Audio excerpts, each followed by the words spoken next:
Ma mère couche avec son frère de sang. Et je viens de les voir. Je ne sais pas vraiment par où commencer.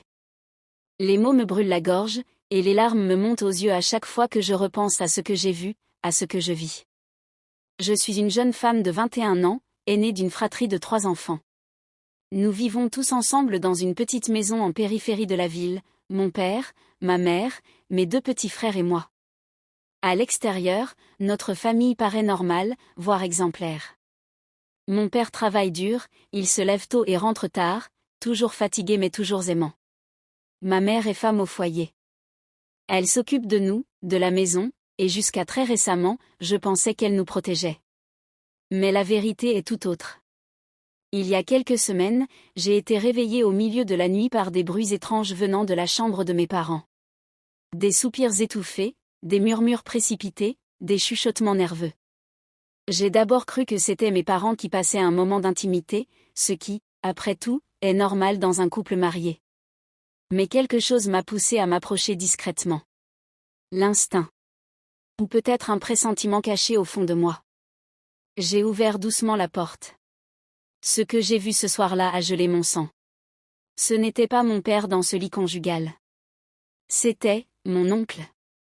Le frère de ma mère. Son propre frère de sang. Nu, enlacé, dans une étreinte que seule une longue habitude pouvait expliquer. Ce n'était pas un accident. Ce n'était pas une erreur passagère. C'était quelque chose de profondément ancré, de honteusement établi. Je me suis figée. Mon cœur battait à tout rompre.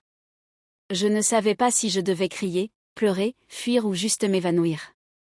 Mais je suis restée là, comme une statue brisée, le regard planté sur ce tableau incestueux et monstrueux. Ma mère m'a vue.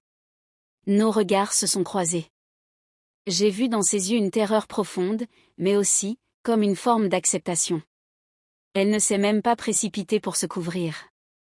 Mon oncle s'est simplement retourné, comme si rien ne s'était passé. J'ai couru jusqu'à ma chambre, enfermée, tremblante. Je n'ai pas dormi cette nuit-là. Je n'ai plus jamais vraiment bien dormi depuis. Le lendemain matin, ma mère m'a évitée. Elle faisait comme si de rien n'était. Elle a préparé le petit déjeuner, souri aux enfants, parlé de la pluie et du beau temps. Et moi, je suis restée là, en train de l'observer. Je l'ai regardée rire avec mes petits frères, comme si elle n'avait pas trahi le fondement même de notre existence. Depuis ce jour-là, j'ai commencé à voir autrement. Les détails qui me semblaient insignifiants prenaient un autre sens. Mon oncle venait très souvent à la maison, même quand mon père n'était pas là. Il y avait entre lui et ma mère une proximité étrange, une complicité silencieuse qui, maintenant, me donne la nausée. Le plus jeune de mes frères, Samy, a toujours été considéré comme le chouchou de mon oncle. Il lui apporte des cadeaux, le prend dans ses bras, le regarde avec un amour étrange. Et c'est là que le doute a commencé à ronger mon esprit. Samy lui ressemble. De manière troublante. Même regard, même forme de visage, même rire. Mon père n'a pas cette ressemblance. Moi non plus. Ni notre autre frère. Et là, le soupçon s'est transformé en angoisse. Et si Samy n'était pas le fils de mon père? Et si, depuis toutes ces années, mon oncle couchait avec ma mère et qu'un ou plusieurs de nous étions le fruit de cet inceste? J'ai voulu en parler. Mais à qui? Mon père? Il tomberait de haut. Il aime ma mère aveuglément. Il travaille dur pour elle. Il pense qu'elle est le pilier de la maison. Je ne peux pas lui briser le cœur. Et puis, qui me croirait? Ma mère nierait tout. Mon oncle aussi. Il me ferait passer pour folle. Et dans cette société, la parole d'une fille contre celle d'un frère et d'une mère, on connaît déjà le verdict. J'ai essayé de confronter ma mère une fois. Je lui ai dit, je sais ce que j'ai vu. Elle a baissé les yeux, puis elle m'a dit d'une voix calme et ferme, tu n'as rien vu. Et tu ne diras rien. Tu ne sais pas ce que tu fais. Puis elle a ajouté, il y a des choses que tu ne comprendrais pas, tais-toi. Cette phrase m'a fait encore plus mal que la scène elle-même. Tais-toi. C'est ça la solution? Faire comme si de rien n'était? Vivre avec ce mensonge, cette pourriture, ce péché? Et surtout, protéger quoi? Un secret immonde au nom de la paix familiale? Je vis dans cette maison comme une étrangère. J'ai peur d'eux. Peur de ce qu'ils pourraient faire si je parle. J'ai même commencé à douter de ma propre naissance. Et si moi aussi, j'étais née de cette abomination? Je cherche des photos anciennes, des papiers, mais je n'ai rien trouvé. Ma mère garde tout enfermé. Je me sens seule. Je suis comme enfermée dans une pièce sans fenêtre. Mes rêves sont devenus cauchemars. Je me réveille parfois en sursaut, croyant entendre des pas, des murmures. Je ne mange plus beaucoup. Je perds du poids.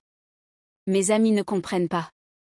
Je leur dis que je suis fatiguée, que j'ai des soucis à la maison. Mais je ne peux pas dire la vérité. Comment dire à quelqu'un, ma mère couche avec son frère, et je les ai surpris en plein acte? Comment vivre avec ça? Je suis en train de sombrer. Je pense même à fuir. Prendre mes affaires et partir loin, recommencer ailleurs. Mais je pense à mes frères. Surtout Samy. Il est encore petit. Il ne sait rien de tout ça. Il croit que le monde est simple, que maman l'aime, que tonton est gentil. Dois-je l'abandonner à cette horreur? Dois-je rester pour le protéger, au risque de me détruire? Je suis à bout.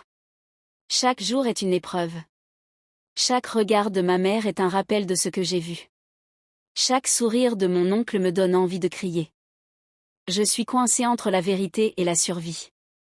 Entre la justice et le silence. J'écris ici parce que je n'en peux plus. J'ai besoin de parler. J'ai besoin que quelqu'un lise ces mots et me dise que je ne suis pas folle. Que j'ai le droit d'être en colère. Que j'ai le droit de pleurer. Que j'ai le droit de vouloir partir. Que j'ai le droit d'exister.